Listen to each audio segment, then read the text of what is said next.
시청자 여러분 안녕하십니까? BGM원입니다.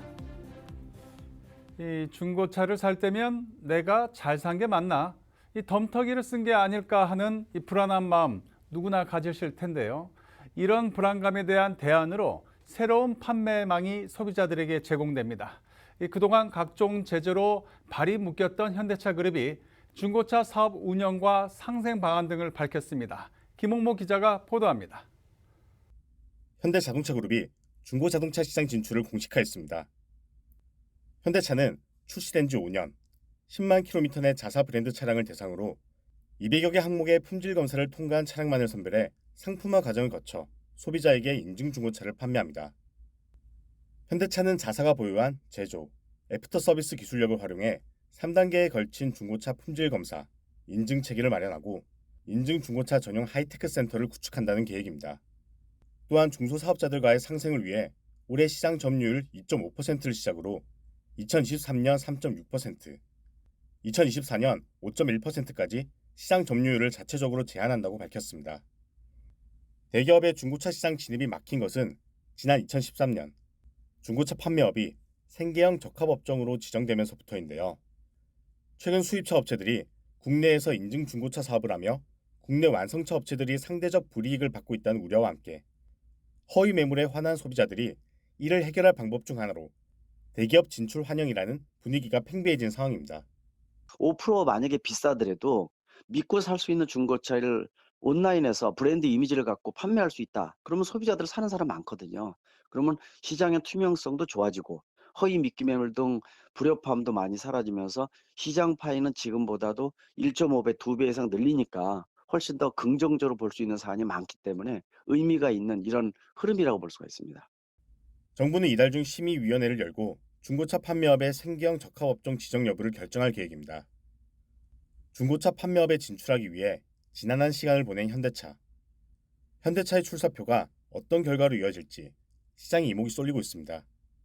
팍스경제TV 김홍모입니다. 카카오뱅크가 기업 공개 2년 차를 맞았습니다. 올해 초 주택담보대출 시장에 진출하는 등 대출 포트폴리오를 강화한다는 계획을 내놨습니다. 한 발 더 나아가 이제는 해외 시장 공략 청사진까지 제시했습니다. 김미연 기자가 보도합니다. 카카오뱅크가 올해 대출 포트폴리오를 다각화하며 지난해 기업 공개 이후 또 한 번의 도약을 준비하고 있습니다. 카카오뱅크는 지난해 연간 순이익 2,041억 원을 거두며 역대 최대 실적을 냈습니다. 고객 수는 지난 한 해 255만 명 증가하며 총 1,800만 명에 달하고 있습니다. 다만 이런 괄목할 성장세에도 올해는 현실적으로 기대치를 낮춰야 할 상황입니다. 가계대출 총량 관리 등 금융당국의 규제가 계속되면서 여신 성장세가 낮아질 수 있기 때문입니다. 부정적인 것만은 아닙니다. 카카오뱅크는 출범 후 업계 예상을 뛰어넘는 실적을 내왔습니다. 당초 흑자 전환에 3년 이상 걸릴 거란 시장 예상과 달리 빠른 고객 확보와 대출 확대로 출범 2년 만에 흑자를 기록한 바 있습니다. 시장 상황이 여의치 않은 올해 카카오뱅크는 대출 포트폴리오를 다변화해 수익성을 높일 계획입니다. 기존 개인 신용대출만 제공하던 카카오뱅크는 지난달 주택담보대출 시장에도 첫 발을 내디뎠습니다. 하반기엔 개인사업자 대출 등을 통해 기업 대출 시장에도 진출할 계획입니다. 무에서 유를 창출하는 거니까 없을 순 없죠. 없던 상품이 신상품으로 들어오는 거잖아요. 그래서 성장성이 저는 있다고는 보고 있어요. 규모가 한정된 국내에서의 성장 한계를 뛰어넘기 위해 해외 진출도 목표하고 있습니다.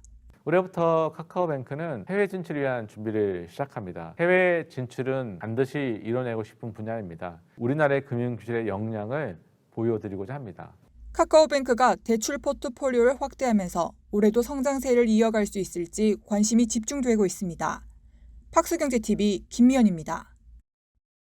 우리나라는 이 세계 최고 수준의 조선 강국입니다. 그런데 선박이 어떻게 건조되는지, 그곳 직원들은 또 어떤 일을 하는지 잘 모르는 경우가 많습니다. 이런 조선업의 이해를 돕기 위해서 이 대우조선해양 직원들이 자체 컨텐츠를 적극적으로 알리고 있습니다. 배석원 기자가 전해드립니다. 잠수함 탄생의 이야기와 육중한 크레인이 선박 구조물을 들어 올리는 모습. LNG선의 핵심 설비인 화물창을 건조하는 전문 숙련공의 작업 현장까지 대우조선해양의 활동 면면이 영상에 고스란히 담겼습니다. 조회수가 70만, 80만을 넘어 100만 조회수를 기록하는 등 콘텐츠마다 좋은 반응을 얻고 있습니다.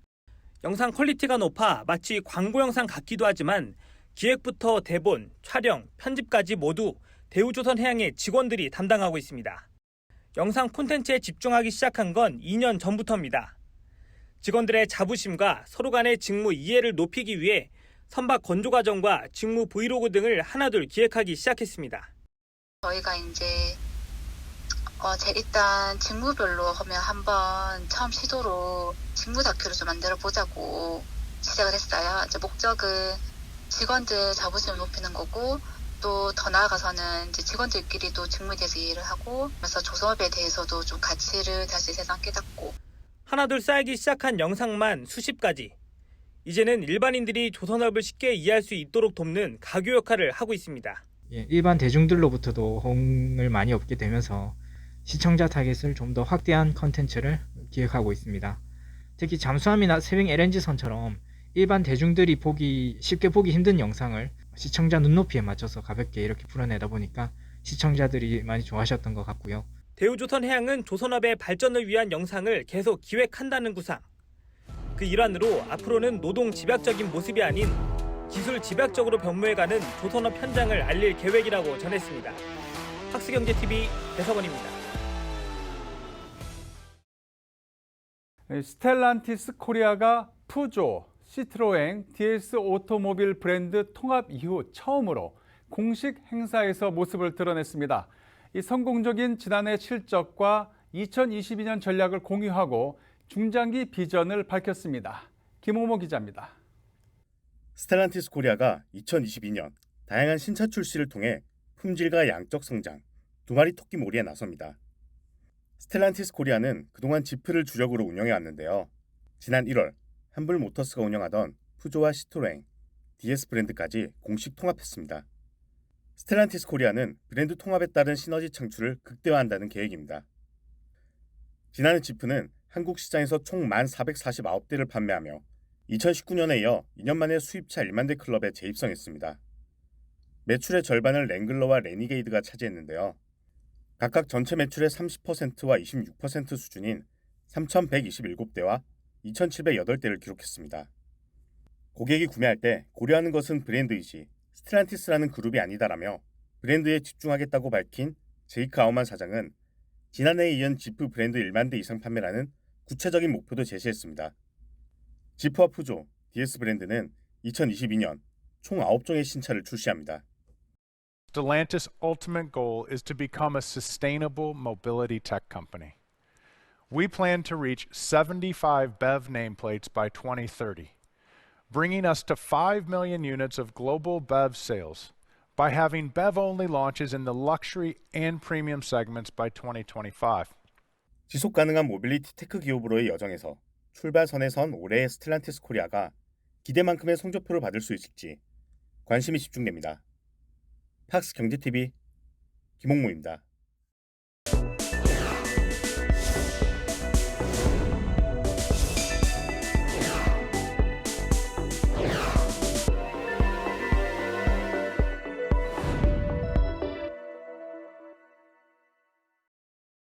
면역 신약 개발 기업 샤페론이 코스닥 시장 상장에 나섭니다. 이 샤페론은 코로나 치료제 그리고 치매 치료제 등의 핵심 파이프라인을 가지고 있습니다. 이 샤페론의 이명세 대표 김효선 기자가 만났습니다. 대표님께서 샤페론 삼행시 가능할까요? 삼행시요? 샤페론입니다. 폐렴 치료제를 개발하고 있습니다. 론런하는 회사가 되겠습니다. 코로나19 치료제 누세핀, 아토피 치료제 누겔, 그리고 경구용 치매 치료제 누세린을 개발하고 있는 기업 샤페론. 염증 복합체의 개시와 증폭 단계를 동시에 억제하는 기술을 가지고 있어 샤페론의 치료제 개발에 많은 이가 주목하고 있습니다. 남다른 기술력을 자랑하는 샤페론만의 경쟁력, 이 대표로부터 직접 들어봤습니다. 저희는 GPCR19가 좀 복잡합니다만 수용체를 억제할 수 있는 기술을 갖고 있어요. 그 기술을 바탕으로 지금 이 세 가지 제품들을 만들고 있고요. 나노바디라는 기술을 갖고 있는데요. 항체 치료제는 굉장히 시장이 많이 나와 있는데 항체 치료제가 갖고 있는 단점들이 몇 가지가 있습니다. 이런 단점들을 극복할 수 있다고 저희가 생각하고 있는 게 나노바디라는 항체보다 조금 더 작은 한 10분의 1 정도 사이즈의 새로운 항체 치료제를 저희가 만들고 있습니다. 이제 2B3 해가지고 이상의 두 번째 파트하고 3상 파트를 식약처에서 승인을 받아가지고 뉴세핀이라고 코로나 19 치료제가 있습니다. 다국적 임상 실험을 지금 계획 중이고요. 임상 이상에는 누겔이라고 아토피 치료제가 현재 임상은 다 끝냈고요. 임상 1상에는 치매 치료제라고 뉴세린이라는 약이 있고요. 작년 말에 임상 1상을 갖다 승인을 받아가지고 올해 국전약품하고 같이 이제 공동 임상을 시작하려고 합니다. 이제는 투자자들하고 같이 동반 성장할 기회를 갖다 찾고 있었고 상장을 통해서 저희가 찾으려고 합니다. 코로나 치료제 같은 경우는 국내는 저희가 직접 판매를 할 생각입니다. 국가적인 이익이나 안보나 아니면 국민들의 건강이 굉장히 중요한 안건이기 때문에 저희가 직접 하는 게 맞다고 생각을 하고요. 해외 시장은 외국인 파트너를 갖다가 2B나 3가 끝난 상태에서 이제 찾으려고 합니다. 아토피 치료제 같은 경우는 올해 미국에서 이제 이상을 또 한번 하려고 해요. 백인들을 대상으로 피부에다가 직접 저희가 아토피 치료제를 테스트를 해보고 좋은 결과가 나오면은 미국 시장이나 중국 시장이나 저희가 파트너사를 찾아가지고 라이센싱 아웃을 할 생각입니다. 국내는 사실 올해 말에 2B가 끝나면은 내년 초쯤에 조건 승인을 받을 예정이고요. 특히나 저희는 중등증 중증 환자들, 입원해 있는 환자들을 타겟으로 하고 있어서 몰루피라비드나 팩스로비드는 초기 환자들을 대상으로 한다면 저희는 말기 환자들을 대상으로 하고 있는 그런 치료제고 같이 쓸 수밖에 없는 그런 제품들을 만들고 있습니다.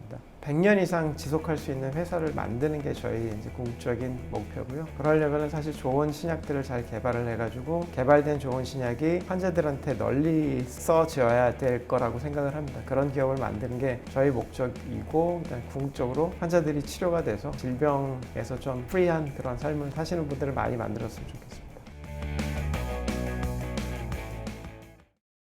비상교육이 글로벌 에듀테크 전문 기업으로 도약하고 있습니다.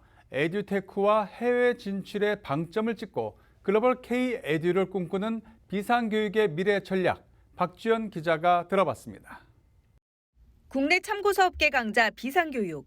비상교육은 교육기업이 변화와 발전 없이는 살아남지 못한다는 위기의식과 함께 새로운 콘텐츠를 들고 해외에 나간다는 방침으로 2016년부터 에듀테크 개발을 시작했는데요. 차별화된 서비스와 독창적인 기술력으로 현재 국내는 물론 베트남, 캐나다, 일본 등 글로벌 시장에서 K-에듀를 알리고 있습니다. 비상교육이 글로벌 에듀테크 전문 기업으로 탈바꿈하도록 글로벌 사업을 이끄는 주인공을 만나봅니다. 네, 비상교육의 허우건 글로벌 사업부문 대표님 만나보도록 하겠습니다. 대표님 안녕하세요. 안녕하세요. 실시간으로 상호작용하고 그 인터페이스를 디자인해내고 데이터를 처리하고 그래서 결과적으로 학생에게 가장 좋은 개별화된 피드백을 줄 수 있도록 하는 것. 이런 것들이 결국은 비상교육이 가지고 있는 가장 핵심적인 특장점이라고 볼 수 있겠습니다. 자체적으로 에듀테크만을 위한 전문 연구와 개발 인력들을 갖추고 있고요. 교육에서의 기술을 접목하는 데 있어서는 결국 디지털화된 콘텐츠가 매우 중요한데 그런 콘텐츠를 직접 저희가 저작하고 운영할 수 있도록 하는 저작 툴을 직접 개발해서 가지고 있습니다. 그래서 이러한 저작 툴을 통해서 손쉽게 서책형 콘텐츠와도 접목할 수 있고요. 또 새로운 콘텐츠를 저희가 직접 만들어낼 수 있고 다량의 이러한 콘텐츠를 빠르게 양산할 수 있는 시스템도 또한 갖추고 있습니다. 그래서 굉장히 큰 규모의 정부 예산들, 교육 투자 예산들이 이제 쏟아지고 있고 두 번째로 다양한 형태의 서비스들이 가능하게 되면서 특히 웹을 기반으로 한 기술이 되게 활발하게 지금 만들어지고 있고요. 그러면서 합종 연행이라고 할까요? 다양한 형태의 웹 기반 서비스들을 통해서 다양한 형태의 그런 기능들과 서비스들이 서로 간에 연대하고 파트너를 맺는 현상들이 굉장히 두드러지고 있습니다. 결국은 교육과 배움, 그 다음에 교사와 학생 이 안에서 이들이 각각이 능동적으로 이 안에 참여하고 그 안에서 협업을 통해서 뭔가의 최단의 시너지를 낼 수 있도록 하는 좀 더 선진화된 시스템을 만들어내고 그에 걸맞는 콘텐츠를 제공하는 것. 그것이 저희가 좀 더 해외에서 할 수 있는 역할이라고 생각하고 있습니다. 좀 더 유능한 콘텐츠의 제작자들, 또 공급자들, 그리고 선생님들, 교수자들이 네트워크를 이뤄내고요. 그 네트워크 안에서 또 저희가 제공한 이런 시스템 안에서 함께 수업을 만들어내고 그 안에 학생들이 참여하는 일종의 플랫폼과 같은 좀 더 새로운 방법과 가치를 제공할 수 있는 어떤 작업을 한번 꼭 해보고 싶습니다.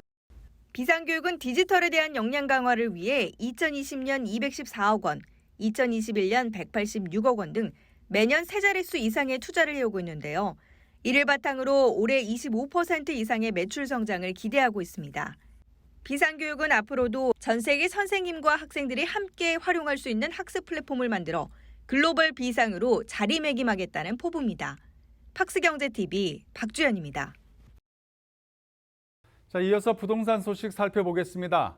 이 내 집 마련 누구나 꿈꾸지만 대출은 얼마나 받을 수 있을지, 얼마나 나올지, 또 금리는 또 왜 이렇게 높은지 참 어려움이 많습니다. 이런 수요자들의 고민을 덜어줄 해법, 분양가 상한제가 한 요인이 되겠죠. 자, 파주 운정 신도시 분양 현장 이정원 기자가 다녀왔습니다. 금리 상승과 대출 규제 등으로 부동산 시장 불확실성이 커지자 합리적 가격을 내세운 분양가 상한제 적용 단지가 인기를 끌고 있습니다.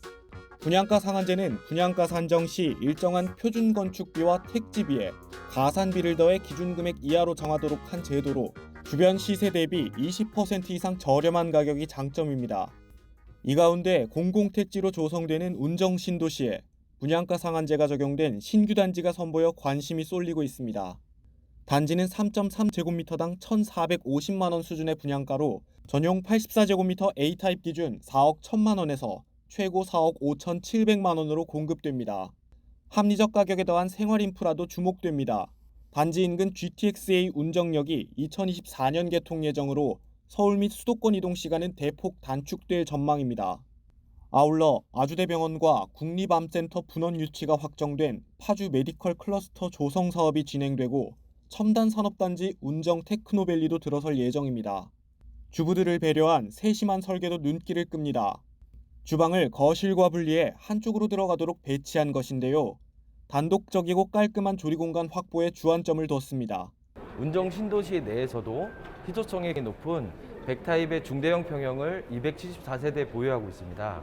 히든 키친과 주방 통창형 설계를 적용하여 또 하나의 거실이 있는 듯한 느낌이 드실 겁니다. 천정부지로 치솟는 집값 때문에 내 집 마련을 꿈꾸는 실수요자들의 한숨은 더욱 늘어만 가고 있습니다. 합리적 가격과 편리한 정주 여건을 장점으로 내세운 이번 단지가 분양가 상한제 단지의 흥행 가도를 이을 수 있을지 주목됩니다. 팍스경제TV 이정원입니다. 네, 김홍모 기자의 부릉부릉 시간입니다. 여러 가지 자동차 소식 전해드릴 텐데요. 자, 이 배터리 리콜 이슈로 국내 출시가 미뤄져 왔던 2022년형 볼트 EV가 사전 계약을 실시한 지 약 반년 만에 한국 땅을 밟았습니다. 이 늦어진 데뷔만큼 이 새로운 디자인과 함께 다양한 편의 사항을 더했습니다. 소비자들에게 어필한 매력 포인트, 과연 어떤 게 있는지 김홍모 기자가 짚어봤습니다. 쉐보레의 소형 전기차 볼트 EV를 타봤습니다. 부분 변경 모델임에도 내외관 디자인이 모두 바뀌며 신차급 변신을 한 볼트 EV는 1회 충전 시 주행거리가 400km가 넘습니다. 보조금도 100% 받을 수 있습니다. 최신형 전기차가 갖춰야 할 사양은 다 갖추면서도 가격 혜택까지 최대한으로 누릴 수 있는 겁니다. 성능은 최고 출력 204마력, 최대 토크 36.7kgm이며 급속 충전 시 1시간 동안 전체 배터리 용량의 80% 충전이 가능합니다. 차를 처음 볼 때 첫인상을 결정짓는 얼굴이라고 할 수 있는 부분이 있죠. 헤드램프인데요. 볼트 EV의 헤드램프를 살펴보면 여타의 차들보다 훨씬 얇은 모양인 걸 볼 수 있습니다. 그릴이 위치할 부분 또한 전기차임을 말하는 듯 굳게 닫혀 있는데요. 무심한 듯 뭉툭한 전면부 디자인과 달리 후면을 살펴보면 툭 튀어나온 후방 램프를 비롯한 다이나믹한 굴곡면을 확인할 수 있습니다. 또 A필러 쪽을 살펴보면 앞좌석 측면 유리압 공간에 큼지막한 유리창이 있습니다. 이쪽 공간을 막아두거나 작은 유리창을 넣는 게 일반적인데요. 대형 RV에서 볼 법한 시원시원한 크기의 유리창과 사이드 미러로 이어지는 크롬 라인이 볼트 EV만의 디자인 정체성을 잘 표현합니다. 이를 통해 운전석에 앉았을 때 전방 180도의 모든 시야각이 다 보이는 개방감을 자랑합니다. 센터 패시아 디스플레이도 조금 특별한데요. 10.2인치의 큼지막한 화면이 직각이 아닌 조금 기울어진 각도로 위치해 있어 태블릿을 걸어두고 사용하는 듯한 느낌을 줍니다. 운전을 하면서 조작을 해야 할 때 이런 기울어짐이 확실히 편한 걸 느낄 수 있습니다. 볼트 EV는 굉장히 합리적인 가격에 최적화된 옵션으로 구성을 했다고 말씀드리고 싶고요. 운전석 전동 시트라든지 ACC라든지 그리고 무선 폼 프로젝션이라든지 이러한 기능들이 추가되었습니다. 특히 무선 폼 프로젝션은 저희 쉐보레에만 있는 이제 기능들 중에 하나인데요. 무선 폼 프로젝션은 탑승과 함께 스마트폰이 차와 자동으로 연결돼 애플 카플레이나 안드로이드 오토를 실행할 때 별도의 케이블 연결 없이 사용 가능하게끔 해주는 편의 사양입니다. 또한 전기차 관련 인포테인먼트 시스템을 직관적으로 디자인했으며 차체 하부에 수평으로 배치된 배터리 패키지 등 전기차 전용 플랫폼으로 설계돼 낮은 무게 중심을 구현했습니다. 전기차인 만큼 엔진 소음 없는 고요함이 아직 적응이 안 될 정도로 굉장히 정숙성이 뛰어난데요. 가만히 귀를 기울이면 바퀴가 모래위를 달릴 때 나는 미세한 소음도 들릴 정도입니다. 충실한 성능과 합리적인 가격으로 올해 2분기 중 국내 고객에게 인도될 예정인 볼트 EV. 100년에 걸친 GM의 전기차 노하우를 담은 모델이라는 볼트 EV가 시장에서 어떤 평가를 받을지 관심이 모아집니다. 팍스 경제TV 김홍모입니다. 이 자동차 업계의 현재와 미래를 살펴볼 수 있는 곳이라고 하면 보통 이 모터쇼 이걸 생각하실 겁니다. 그러나 꼭 그렇지만도 않습니다. 이 지난해 11월 열린 서울 모빌리티 쇼에 참가하지 않고 최근 리빙 디자인 페어 여기서 대중 앞에 선 독특한 브랜드가 있습니다. 궁금하시죠? 같이 한번 보시겠습니다. 알록달록한 모빌과 무채색의 도자기, 좌판에 펼쳐진 예술작품을 감상하는 관람객들 너머로 영화서나 보던 낯선 모습의 전기차가 보입니다. 모터쇼가 아닌 리빙 디자인 페어서 지속 가능한 미래에 대한 자신들만의 독특한 비전을 보여주는 브랜드가 있습니다. 렉서스는 2017년부터 렉서스 크리에이티브 마스터즈 프로젝트를 시작해서 한국의 신진 작가들을 후원하고 있습니다. 그래서 신진 작가들과 함께 렉서스가 추구하는 라이프 스타일을 보여주고자 리빙 디자인 페어에 참여하게 되었습니다.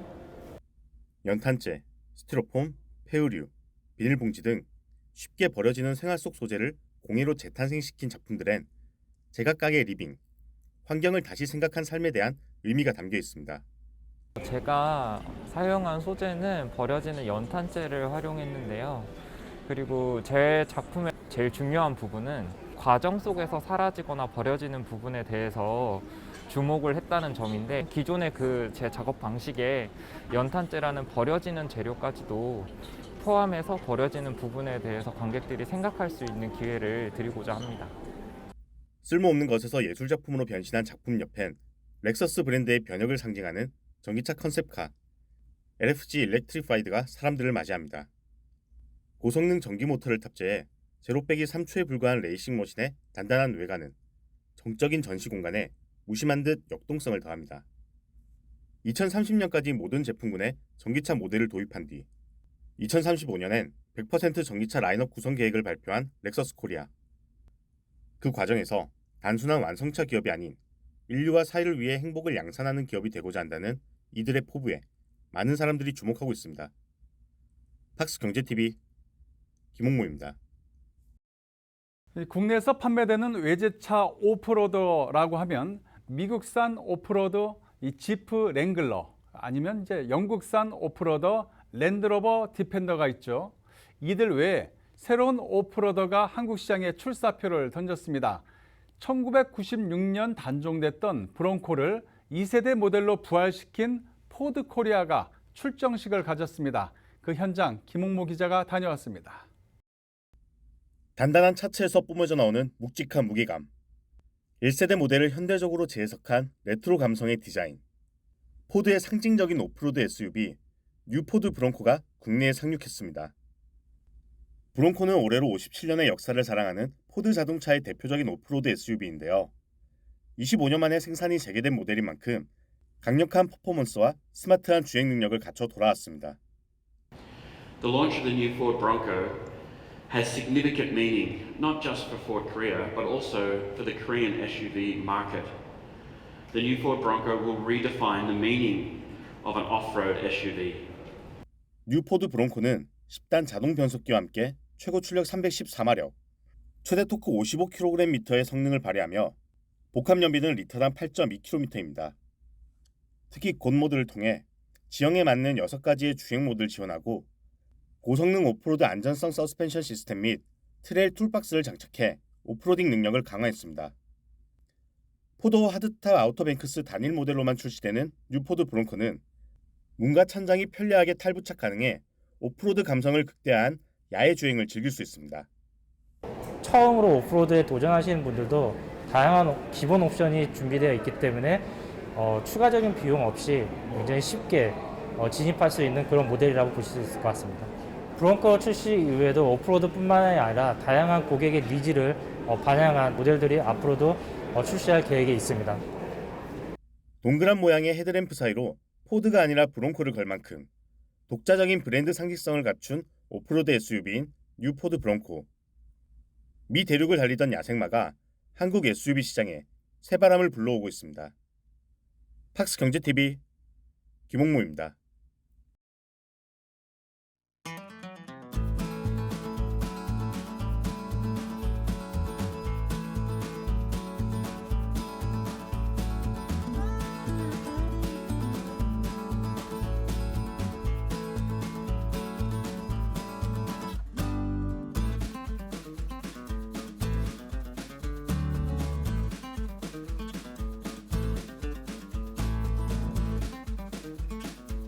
집에서 혼술하기도 되게 좋은 소주인 것 같아요. 저는 보통 혼술을 잘 안 하는 스타일인데 요거랑은 약간 혼술을 할 수 있을 것 같은 그런 매력이 있는 소주입니다.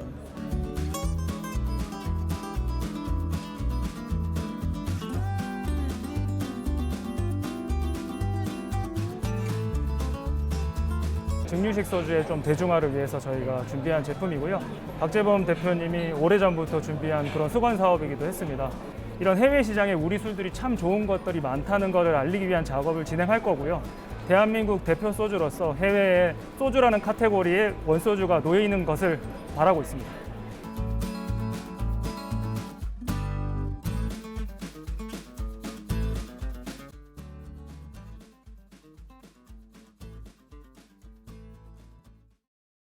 네, 이상으로 BGM 머니를 마칩니다. 다음 주에도 기자들이 뛰는 생생한 현장의 모습 우리 시청자 여러분께 전해드리겠습니다. 고맙습니다.